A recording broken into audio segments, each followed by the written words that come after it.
আইসকার শীতটা মনে হয় হাড্ডি পর্যন্ত কাঁপায়া দিতাছে ভাইজান। ভ্যান ঠেলতে ঠেলতে হাত অবশ হইয়া যাইতাছে।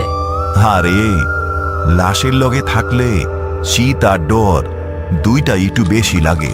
তুই ভ্যানটা সাবধানে ঠেল, গোরস্থানের গেটে প্রায় চইলা আইছি। ভাইজান, এই পোলাডার কথা ভাবতাছি। রেল লাইনের পাশে পইরা ছিল, অথচ শরীরে ট্রেনের কোনো কাটা ছেঁড়ার দাগ নাই। কেমন যেন শান্ত হইয়া ঘুমায়া আছে। কিন্তু ভাইজান, একটা জিনিস খেয়াল করছেন? কি জিনিস? পোলাডার ডান হাতটা কেমন পাথর হইয়া আছে। মুঠিটা এমন শক্ত কইরা বন্ধ। আমি গোসল করানোর সময় কত চেষ্টা করলাম, একটুও ফাঁকা করতে পারলাম না। মনে হয় নিজের জানের চাইতেও দামি কিছু মুঠির মধ্যে ধইরা রাখছে। আরে ওই সব নিয়ে তোর ভাবার কাম নাই।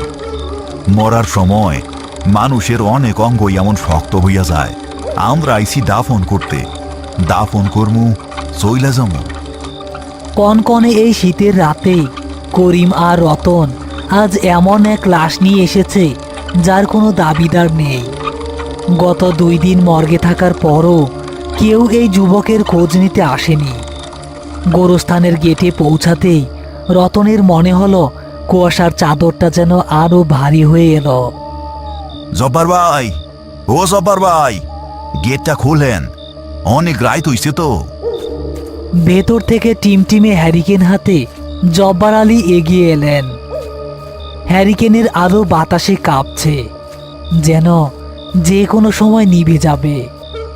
আইসা পড়ছো তোমরা? আইজকা রাইতটা তো সুবিধা না রে। মাগরিবের পর থাইকাই গোরস্থানের কুকুরগুলা কেমন জানি কামতাছে।